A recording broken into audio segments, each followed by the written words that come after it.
And welcome everybody to this week's installment of live coaching training here at coachinghangout.com. I am the Sean Adams, or just Sean Adams, or Dr. Sean Adams, or I don't know, whatever else you want to call me. There's lots of things. Trust me, whatever you come up with is better than what I've been called in the past. I am Sean Adams. I'm your host, and I'm rambling. Every week we get together and we talk about topics that are related to coaching, how to make either yourself a better coach or how to be better at getting coached. This week's topic is the difference between story and facts, so we're going to be talking about how to make that distinguish. I'm going to be building off of something called nonviolent communication, which is where I learned this technique from, and we'll talk about a little bit about that, how to communicate in a way that's effective and positive and beneficial. And as I always like to do at the beginning of these Hangouts is I like to say hello to anybody who's already in the Hangout with us. And our first folk who came in is Mr. Robert McPhee. Robert, if you want to say hello to the peeps. Hey peeps, Robert McPhee from San Diego, California. I'm the author of a book called Manifesting for Non-Gurus. I am a speaker, author, and coach, and avid attendee and member and friend and admirer of this Hangout. So happy to be revisiting. I think I missed last week because I was on the road, but yeah, that was my recovery. Oh no, we didn't have a Hangout last week. I didn't miss it. We missed last week because I was on the road. Yes. Well, I was recovering from sleeping the night before in Atlanta airport, so I'm happy to be back home. So. Welcome. Glad to have you back. Welcome home. And so we also have one other folk who has joined us already. So Ms. Lori, why don't you say hello to those peeps that may be watching? Hello, people in Hangout land. This is Lori. I'm just calming down. I've been multitasking and I need to focus. So, hi. All right. Breathe. Deep breath in, breath out. It's hard to do a Skype call and a Hangout at the same time. It really is. Only those two? I mean, come on. You're not on the phone as well, you slacker. Well, I'm also updating a patient wait list at the same time, so, you know, give me credit, dude. All right. So I'll give you some credit. You did well. So welcome to the two of you. Glad you guys are here. We may have some more folks who pop in as time goes on. I am sneaking in lunch while we do this Hangout, so don't mind me if you just see me snagging. I do have to say, and I'm very proud of this fact, lunch consists of a giant bowl of veggies and a homemade herb dip. Ooh. Yes, this is how Sean rolls. This is what my lunch is. I'm excited. You want to see my nifty hydration device? I love it. They are some of my favorite people ever. I love those. I need minions. That's all I have to say. I love minions. I think we all need to have an army of minions that work for us. That's just my own Oh, personal. you haven't seen my phone either. This is my phone. Excellent. Very nice. Nice. You made me hungry, Sean, so I went and got my lunch too. Which, in talking to some nutritionist friends of mine, they actually like Snickers. It's actually one of the most balanced candy bars out there. It's got good protein. It's got good, healthier fats than most. Sugar content's still high, but if you're going to eat something, that's actually better than like a bowl of Frosted Flakes for your body because you're at least getting some protein and other things as well. We actually did. Right, Sean. Nice to judge what I'm eating based on the lowest common denominator of the bowl of Frosted Flakes. Yeah. What about the fruit group? Yeah. What about Fruit Loops? Don't Fruit Loops have real fruit in them? No, we actually, I was coaching somebody on a talk they were giving, and we were doing that, and his entire presentation started out with, he held up a box of, like, Frosted Flakes or traditional cereal, and he had up a Snickers bar, and said, which of these would you choose for your breakfast? And then he would do that for lunch between, like, the fruit roll-up versus something else, and then he would go through and he would, like, basically busting all these myths that people have, like, donut actually is healthier for you than something else is. And we went through it was really kind of a fun speech to help write. Anyway, has nothing to do with coaching or stories or facts, even though that is a fact that Snickers can be overall generally better for you. And we were talking about glycemic index and sugar and how it affects your body, and how a Snickers is going to have sustainable energy where a bowl of Fruit Loops is just going to be a quick kick of energy and then you're going to crash hard. That's really where it came from. Those are the facts, and I'm sticking to them. Okay. But for this week, can you tell Sean Wired? I'm good for a good distraction, if nothing else. Yeah, well, I appreciate that. Thank you, sir. And I'm glad to know that my Hangout has friends. That made me smile. So today we are talking about the difference between story and facts, and how to distinguish that, and how to create in an environment where you are able to help distinguish that when you're working with somebody and help them get closer to facts and away from story. And the concepts I've learned have come out of a thing called nonviolent communication. I'm just going to read you a couple things about how they approach this. If anybody's interested, you can go to CNVC. It's the Center for Nonviolent Communication.org.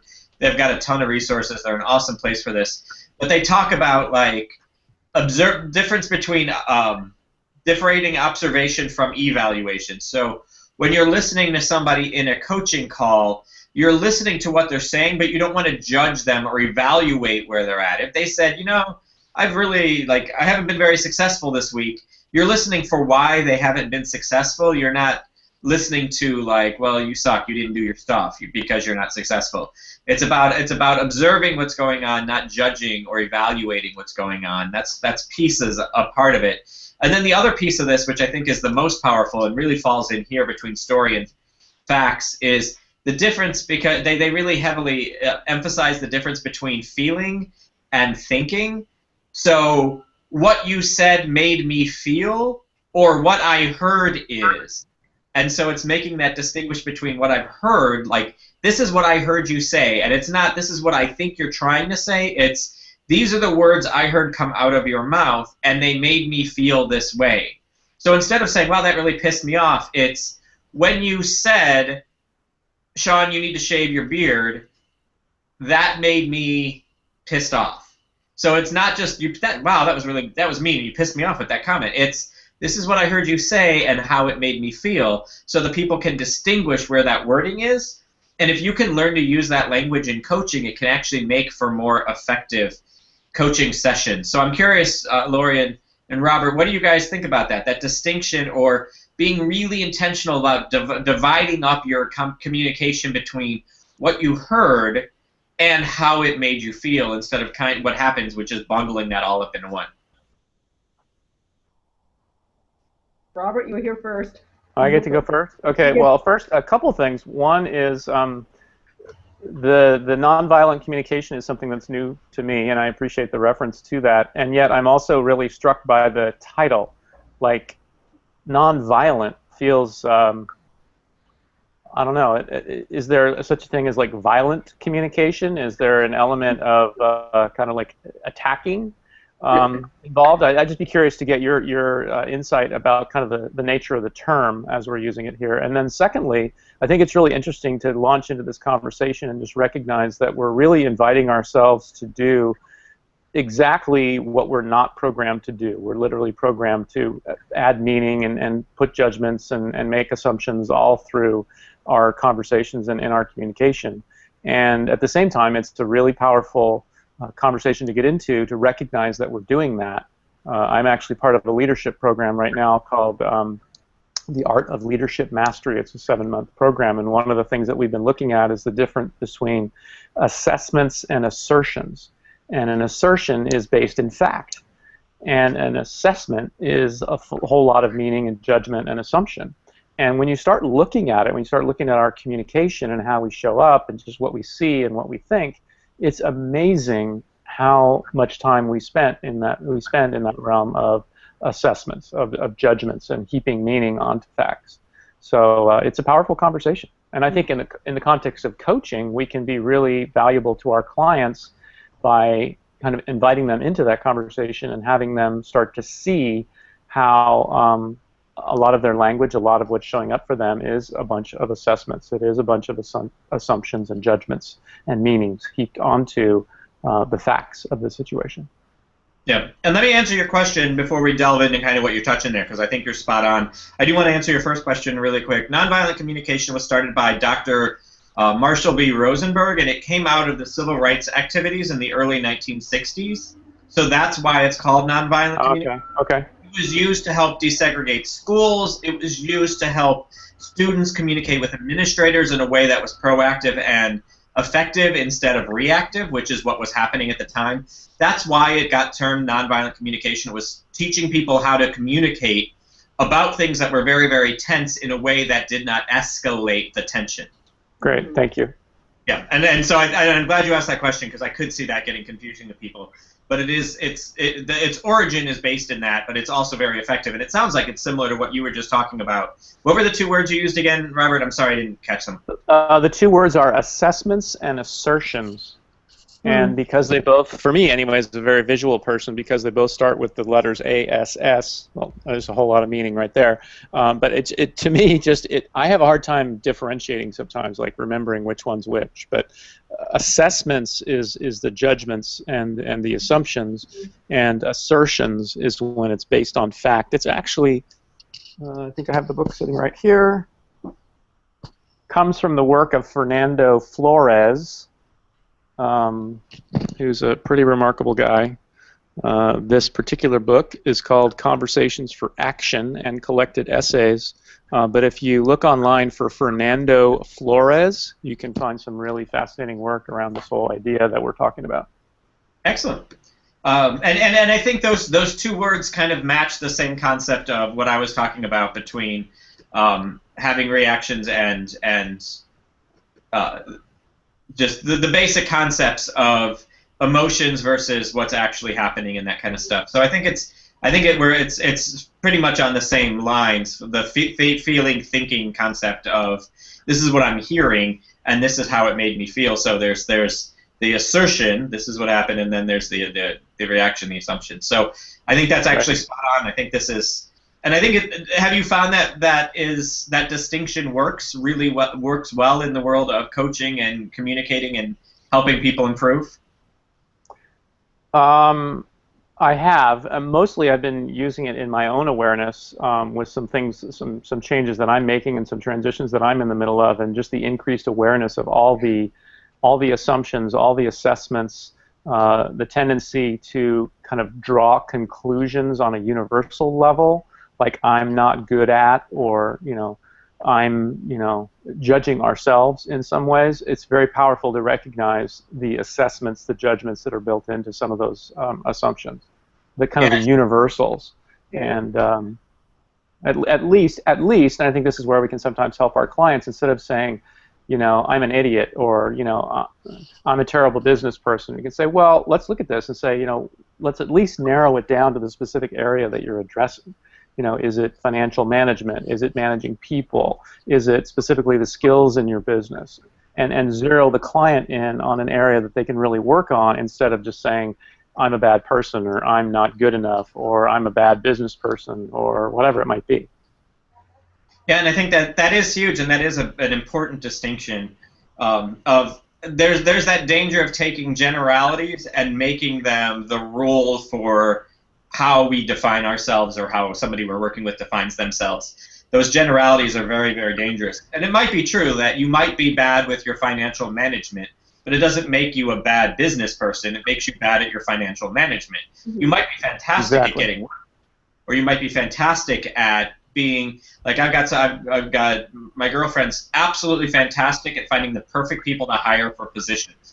If she needs something done, she always finds the exact perfect person for that. She's not a tech person, and so that's not her realm. But hiring, she's fantastic at. So that's her skill. That's one thing she's good at. But she's not a bad business person because she can't design a website. That's not defining it. That's just part of. She's got her skills and the things that she's not skilled at, and that's just the way it works.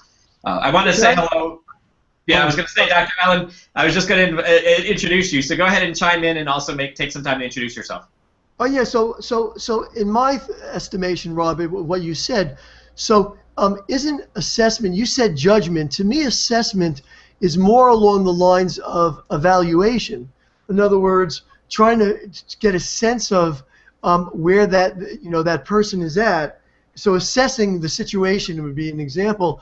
And how I look at assertions is a sort of, it's not only a fact, but it's the way I defined it, it's sort of a forceful statement of the fact. This is the way it is. And I think when you got to add that piece into it, I think. Would you agree? I would agree, and there's a concept in the Flora's work about assessments called grounded assessments.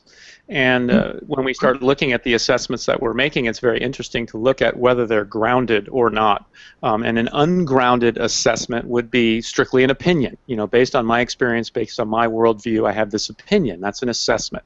You know, I might have an assessment about the quality and value of this Hangout based on my own experience. But I can also have what's called a grounded assessment, which is, you know, I've been attending this Hangout for months and months, and I've known Sean on a variety of different levels. And so the more kind of facts and bona fide information that go into the assessment, the more it becomes grounded. So I think you're right that, you know, there's nothing wrong with assessments. It's not good or bad. It's not that we should stop assessing. And it really is the nature of how we operate. We meet someone at a party, we have assessments that just come up. I think the issue and where we can really be valuable to ourselves and to our clients is to increase our awareness and to make those assessments more consciously versus unconsciously. Yeah, and I think one of the challenges are, and I think this goes on all the time, and I think it goes on all the time even in coaching, and that is some people, they make assertions, but they don't bring the factual part to it. They bring the opinion to it, but they state it in a forceful way so it sounds like they're stating a fact. Mm-hmm. And for the uninitiated and the uninformed coaching client who doesn't go through the process that we've spoken about many times of making sure or finding out, are you a good match to your coach? Is the coach a good match for you? You wind up in this situation where someone's laying on all these assertions on you, but they're all bullshit, excuse the expression. They're all, you know, they're not really facts. They just present them as facts. Yeah. Napoleon Hill taught a very powerful question, which always comes up for me in this kind of conversation. And the question he would ask is, how do you know? So when you're in a conversation with someone and you're trying to help them see the level of assumption that's built into the belief, that what they think is true, when you simply ask them, well, how do you know? It really forces us to do exactly what we're talking about, which is to start looking at the basis of that assumption, the basis of the assessment. And in most cases, or in a lot of cases, I'll just say, for myself, when I ask myself that question, I realize I don't know. I have my opinion, I have my belief, but the reality is I don't know. And that's a very, I think, in terms of creating change and creating our life the way that we want it to go, helping people move in the direction they want to go, that's a much more powerful place than that very male-oriented, I already know, I don't need directions kind of point of view. Yeah, and I think Harv teaches that too. The three most dangerous words in the English language are "I know that." Yeah. Right. Yeah.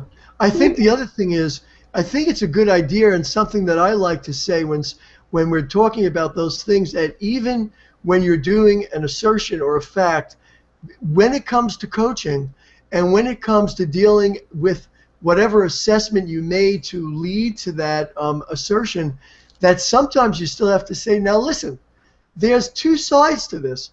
There's the science and the art.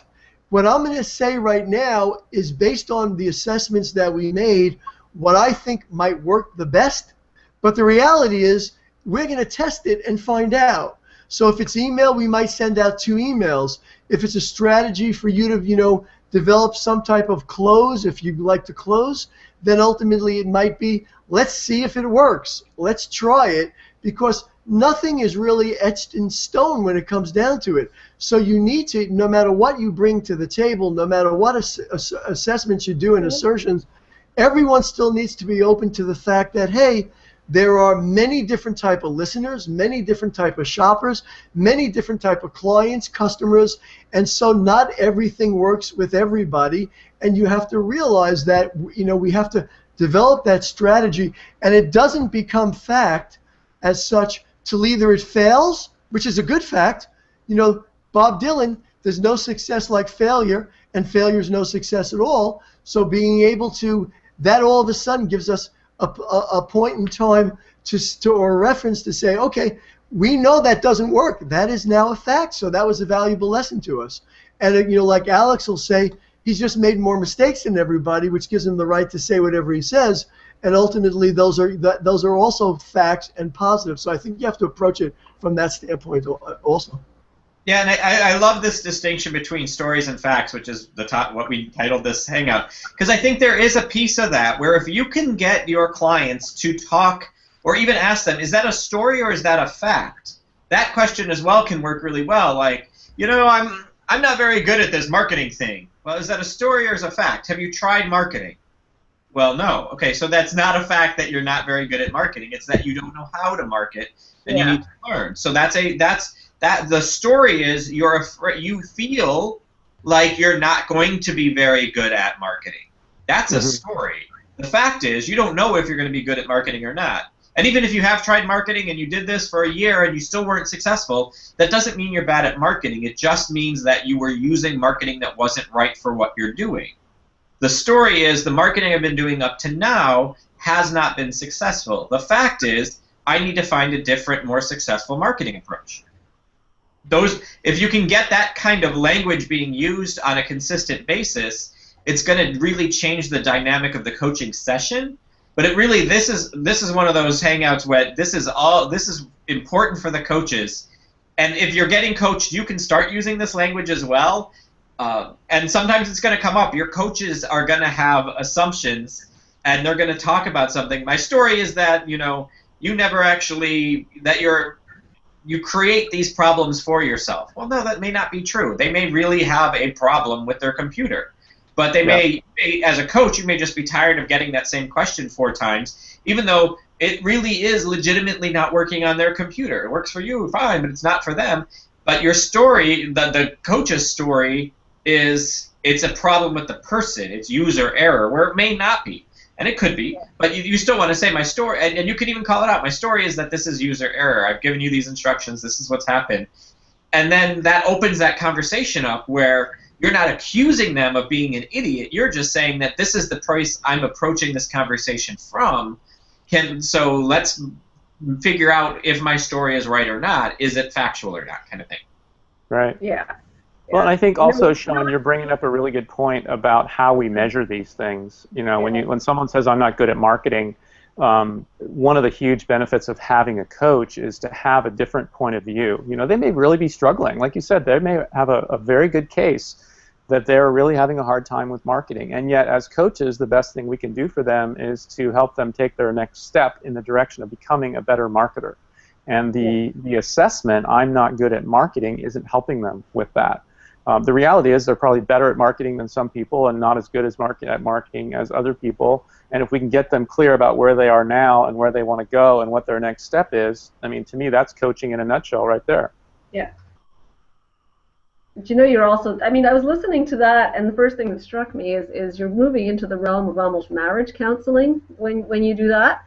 Where you're, in relation counseling, which is probably something I've done more with, is you want to avoid emotionally charged phrases. So I suck at marketing, in the sense is kind of, as a coach, you're acting as a marriage counselor with your student, sort of you're mediating between their emotions and the actual facts. So someone who says I suck at marketing is like the spouse who says, you always blah, blah, blah, blah, and as the counselor, it's like, well, what is it he always does, and how many times a week does he always do this, and and then you keep working backwards until you get the facts out. So for me, it's actually not, it actually starts to work, to move into the realm of counseling at that point, when you start to do that, and it's just a question of, I think when the nonviolent part of it is just getting people to steer clear of emotionally charged phrases that's going to slow them down. Like if I say, I'm a crappy marketer, it never works for me, well, there's like almost a self-fulfilling phrase that, what do you mean? No, it will work for you. Let's just take a step back and say, why isn't it marketing? Why isn't your marketing working? Much as with my skating student, I had a little boy say to me, I can't do that. I don't want to do it. I'm never going to do that. And I said, well, have you even tried it? Well, no. Well, look, just go try it, and we'll see. And lo and behold, he tries it and he gets it. So it's that kind of thing, as I think a coach where there's a little bit of crossing over into counseling. Well, yeah. I'm going to give my usual caveat that coaching and counseling are 2 very different things. Yeah. You're right. But it still works. This type of communication works in both realms. And the reason why some coaching doesn't work very well is people are afraid to address the pink elephant in the room, which is this is a story. This isn't reality. This is what you have decided your reality is, even though there's no real basis for it, or you're using like really like significant generalities to define your reality instead of what actually is happening. Dr. Allen, I'm sorry I cut you off. Go ahead. No, that's okay. So, everybody has a story, and the problem is it's the belief of their story that a lot of times is the big problem. If everyone has a relationship story, everyone has a financial story, everyone has a business story. So everyone has a story, and everyone needs to realize that there are 8 million stories in the naked city. This has just been one of them, from that old TV show that goes back to when probably all of you weren't even watching TV or whatever. But ultimately, I think that's the problem. And sometimes you have to step back and you have to say to the coach and client that you're working with, wait a second. You don't recognize the difference between the story and the reality of where you're at. So our conversation so much should not be dealing with this specific story, but maybe stories in general, so that you realize that these are nothing but stories. Because it's like if and T. Harv Eker, if your parents were in that mindset of that poor mentality and all those money doesn't grow on trees and all that nonsense, that becomes your story, and then ultimately that is a tough story to break because you already have bought into that. It's been embedded into your brain. You can't get past that. If you're in relationships and your relationships always seem to be bad, whatever that is. Oh, that's say what that is again, Sean. Yeah. I just wanted to talk about this really quick from what Dr. Allen was saying. I learned this from T. Harv, that your thoughts become your feelings, become your actions, which equal your results. So ultimately, it all starts here. And your thoughts are your stories. A lot of times, your story is just your thoughts, told in a fun, fancy way. But that's ultimately going to define how your results are. If you can change your story, you can change the results you're eventually going to have. So I didn't mean to interrupt, but I just wanted to share that because it's spot on with what you're talking about, Dr. Allen. Absolutely. And here's the problem. The problem for me personally, just to do a little reveal here, my stories are my toughest things to get past. I could do a lot of things really, really well, but the ones I have the greatest challenges with are my own stories. And as a consequence of that, and I see this with other people all the time, because their stories are so powerful and so ingrained in their brain, they will go out of their way to convince you that is their reality, even if it really is a story. I see that all the time. And there are some people that don't show up, that don't shut up, not show up. Some people don't show up, but don't shut up. So like if you're having a conversation with somebody and you're saying to them, well, what I'm hearing is, no, but it's true because I love, but maybe you need to, no, but it's hard to change somebody's story as sometimes as hard or maybe harder to change their religion or their political viewpoint. Yeah, and it goes to what Robert was saying earlier about the how do you know. When they get in that and it's their story is so real, how do you know that's true? How do you know that's a fact? And because my aunt told me so. Like, that's great, and I understand, but you know what? Your aunt's probably not an expert in marketing. So just because your aunt said that's a really bad idea doesn't mean it's a really bad idea. It just means it's a really bad idea to your aunt, who's seeing it through her own stories and her own filters and her own reality. And so we see the world through whatever reality we currently are in. If you can make your reality better by telling a better story about yourself, your reality is going to become better. Yeah, let me ask one last piece to that. I don't mean to hog the conversation, but I have one more piece about a new coaching client that I just got. And the coaching client called me up, and we had a session trying to assess what was really going on there so we could decide which way to go.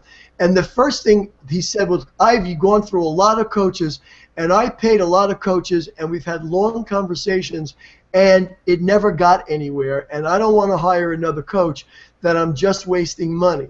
And we went into a little detail about that, and I said, you know what? Here's your story. I'm going to tell you what I'm hearing, and I'm going to tell you what you really need. Whether you decide that or not, this is my assertion based on the conversation using Robert's terminology. And that is, this person's greatest problem of his story, which he didn't even realize, was that he likes approval. He needs somebody to tell him his thinking is correct, what he's doing is right. So what the role that those coaches took on to be able to justify what they were charging him was, when he came up with a thought or an idea, they patted him on the back. Oh, you're a really bright guy, you know, you're really positive, I really like that, you know, you're going to really go places. And I'm not that guy, you know. My thing is, you know what, I could tell you this is the only service that I could add to you right now that no one else has given you but the one that you need the most. You need, like me, to be like a board of directors where you could invite me into conversations so that I could be the person that doesn't allow you to fall into that part of yourself that needs recognition, a pat on the back, because as soon as they give it to you, you lose the ability to make a logical and realistic assessment of, do they have anything worthwhile for you? And that's what I could really offer you. So based on our assessment of what we came up with and hearing what his real story was, and sometimes the story isn't what they say, but what you hear, because it's so obvious to the third party. So I just wanted to bring that into the coaching thing, because it's always a little more than just, well, it's story versus fact, it's this versus that. You got to go through it. You got to assess all of it. Yeah, and I don't want to dismiss the fact that people have their stories and probably have their stories for legitimate reasons. There is a reason why that story exists in their world, and there's nothing wrong with that. It's just when you let that define you, it causes a problem, especially if you're letting it define you even though it's a story based on wrong facts. Yeah. If you can get the facts clear, the story can get cleaned up some. It may be that the story is 95% there, but that 5% that's based on a wrong fact is what's keeping them from getting to where they want to get to. If you can go through their story and define and ask the questions and get deeper and realize, oh, this is the part that you've based this on a misperception somewhere, that changes the dynamic drastically and really opens that door for solving that problem and moving forward in a positive, effective way. I think too, I find some people just love telling their story. They don't want to move on. They just want someone to listen to their story. And the dilemma as a coach at that point is, are they ready to be confronted by this? Because they just really seem to enjoy telling the story, and they're going to pay me $1,000 to tell me the story. Whoa, this could be the easiest job or the worst job, you know? Well, and there's a point. I mean, there's a lot of people who are in coaching and have had long-term coaching clients who love them because the coach spends every minute making the other person feel all warm and fuzzy.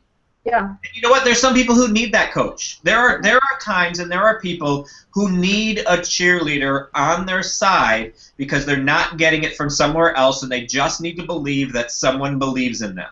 That is, I'm not dismissing that as bad coaching. I'm not dismissing that as incorrect. It's relevant and needed in some situations. The problem is a lot of people going into coaching don't really want to change. They just want to know they're okay. Yeah. And what they really need in order to have success is they need to change. Yeah. And you have that so a coach has to be able to distinguish when it's right to be supportive. If I've got somebody who, you know, I know they just completed something and it was the hardest thing they've ever done in my coaching session with them, I'm not going to push them harder and say, well, you know, I'm going to say that was fantastic. You really did amazing work there, and then revisit it maybe 3 months later on how they can take it a little step further or clean it up some.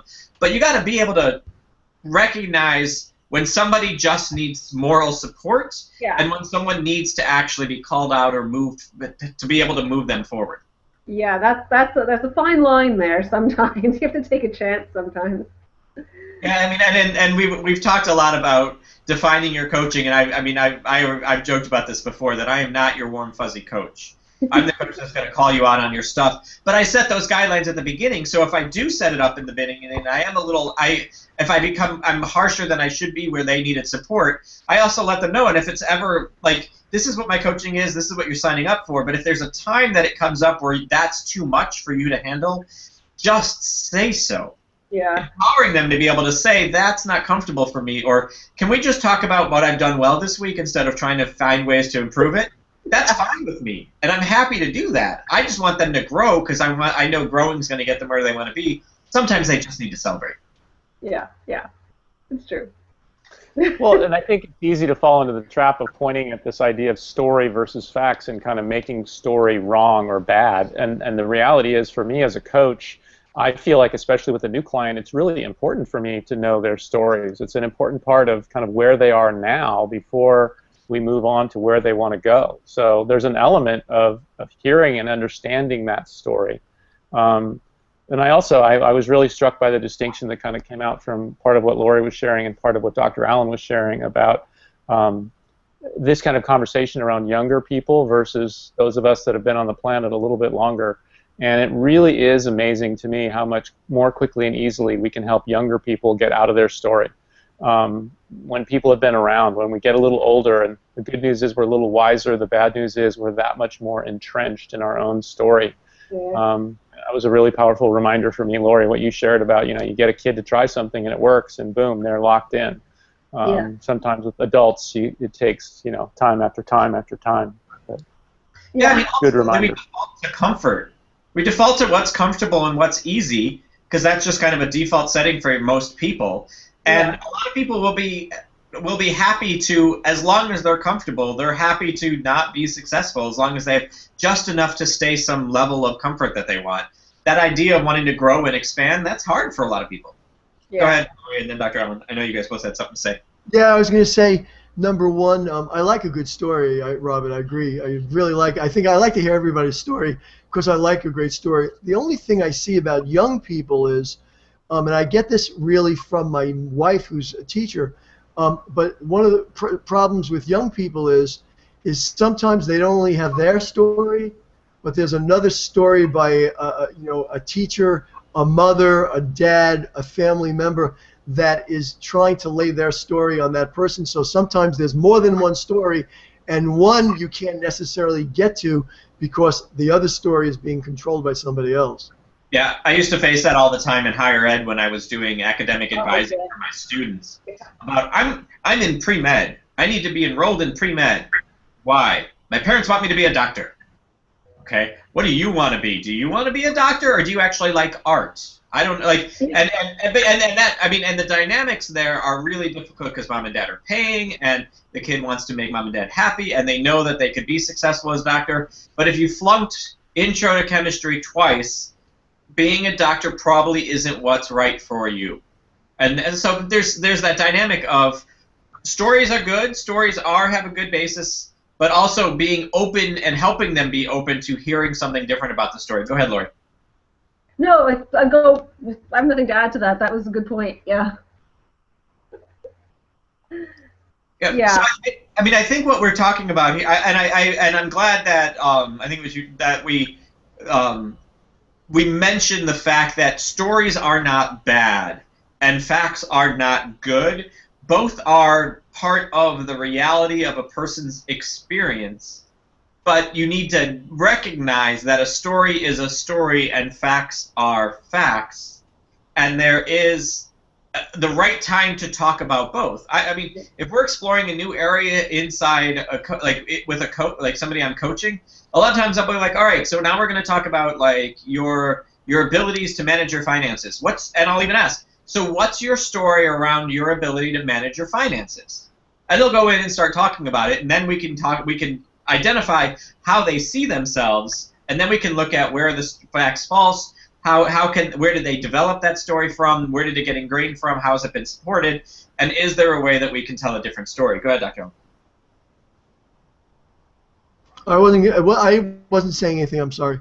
Oh, just usually when you unmute yourself, you have something to say. So I use that as. I didn't realize I was unmuted. I'm sorry. No worries, Dr. Owen. Didn't mean to put you on the spot there. It's just part of what you pick up after a year and a half of hanging out with people. So, Robert, I noticed you unmuted yourself. Do you have something you wanted to share? No, I just did that to mess with you. Oh, thanks. Good. Now I just had to put myself on mute, so there. Good. This is lovely. Next time I'm gonna mute myself and go like this. So. Yeah. I love my Hangouts. I really do love my Hangouts. Play with your coach's head. My story is that you're all a bunch of bleep. No, I would just have one more distinction to throw in here, and we've kind of touched on it, but not really emphasized it, which is that sometimes as we're talking about, kind of as coaches identifying the stories and being alert for the stories, I think what I call universals, when people are using universals, I'm not good at, or this always happens, or I've never been able to, those kinds of universals are usually a really good sign that someone's out of kind of the facts and into their story.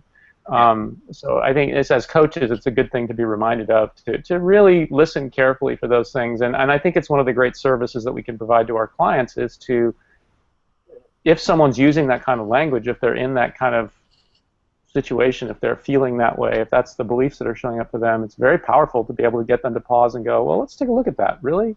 You've never been able to be in a good relationship? What's the best relationship you've ever been in? Or, you've never been able to make money? Well, what's the best paying job you ever had? Whatever. To get them to shift out of those universals is a really powerful distinction around stories.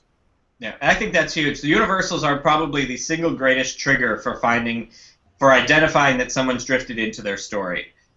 Because universals, it's an excellent point. I'm glad you brought that up because that stands out to me significantly in any conversation I'm ever having. When a universal gets said, I'm instantly like, oh, that's probably not true, but let's figure out why you're using that language. So it's good. I think this. As always, I always appreciate these conversations because we always really touch on some pretty amazing things. I love that we haven't demonized stories as some evil, horrible thing. I think that's an important piece that came out of this. And I love that we're distinguishing how to hear that and how to be able to use language to be able to guide people to use their stories to help identify places where they can fix or change their thought process so that they can move forward in a more positive way. We're hitting about quarter till, so I was going to just open it up to final thoughts, final ideas, final questions that you guys might have. I'm just going to go in the order you guys arrived today, so I don't know. I always like to mix this up. So Robert, any thoughts, insights, anything that really stood out to you that you want to kind of wrap up with before we kind of and also while you guys are doing this, or anybody who's watching, because I know we have a couple of viewers out there, I want to say hi to Lucy and I want to say hi to Rebecca. You guys are out there, and I appreciate you guys interacting on the boards. If anybody has an idea or a thought for next week's topic, just let me know, and we'll set that up. But that was my way of delaying to give you time to think, Robert. So, Robert, go ahead, and any thoughts, insights, things that you want to share, things that you're taking away from today's call. Well, I think this is a really valuable conversation. Like I explained, I've kind of in this conversation already around the leadership program and the assessments and assertions, but again, for me personally, with some things I've been dealing with over the last couple of weeks, it's been a very good little laboratory to see just how important it is to have that increased awareness and be paying attention for what's an assessment, what's a judgment, where am I kind of heaping meaning onto circumstances, and as best I can, kind of remain objective and be open to the possibilities to move in the direction I want to go versus be stuck in those stories. So it's been great. I appreciate the point of view, and as always, that's why I keep showing up. And I appreciate that you always show up. You always got great things to share. I appreciate having you in here. Laura, you are up next with any of your thoughts, ideas, insights from today. Oh, yeah. One thing that struck me, too, when you start to see those absolutes showing up in your client's conversation, proceed with caution because you're about to walk into a probably emotional minefield. So at least that I know with my teenagers, when I start hearing that, it's you proceed with caution. Also, the other thing, it's funny because right after this call, seriously, I am going to meet with my coach who's going to push me over the edge because I just had the rug pulled out from under me what I thought my next project was, and it was well and good, but then I met with someone who said, but if you try this, this, and this, it will be even better. And now I thought I was all set and they knew what I had to do. Now I'm completely blown away. So I'm about to be pushed over the edge, and thank you. This has been a very timely conversation. So if I'm a sobbing mass of tears next week, you'll know what happened. It'll be good. Yeah, no worries. We've all been there. I have to say that this conversation's been very beneficial based on some stuff that was going on this morning for me as well. So I always appreciate that as well. Okay. And I want to re-emphasize the point you also made about the fact that if they are drifting into those universals, that is usually heavily those usually have some strong emotion tied into them, and you are walking into that like. Be aware that the process is not going to become intellectual at that point. It's going to be there's emotional stuff under that when they're starting to use those universals. So I think that's a really great point to have brought up. So thank you for that. Dr. Ellen, last thoughts, ideas, insights from today for you. I have two last thoughts. Number one is I want to say that stories are very powerful, and I don't hesitate to use stories at times in my coaching, even if I make them up. And I will say that if I do make up a story and I get my point across and the person that I'm telling the story to gets the point, I will then tell them I made the story up to show them how powerful a story could be, not only for themselves but also for other people. In other words, they could use stories to their advantage. Not all stories are for a disadvantage. And a lot of times, I do a lot of interviews on physicians. I've interviewed over 700 physicians, actually, and I always tell them the power of stories. Don't hesitate to use stories, because most people make decisions in their life based on emotions, and most people make their emotional decisions based on stories. Most people don't know if they're true or not, but ultimately that's what it is. And then the last thing I wanted to say is Leonardo da Vinci said there's only 3 people in the world: those people that can see, those people that you could show them so that they can see, and those people who could never see. And try not to work with the people that they can never see, because nothing that you're going to do is going to change them, and you might as well just eliminate them from the fold of people that are possibly going to be people that you work with, that you're going to be able to help, and that people that are going to help you. Yeah, that goes back to that disqualification stuff we talked about a few months ago, and spot on. You know you want to be working with the people that are going to be right from you, who want to grow, who want to move forward. Otherwise, the stuff isn't going to be really benefiting them. The other thing, I do want to reemphasize what you were talking about as well, Dr. Allen, that first point that you made, which now, of course, just to slip my mind. Oh, this is the power of stories and the power of being able to make up stories.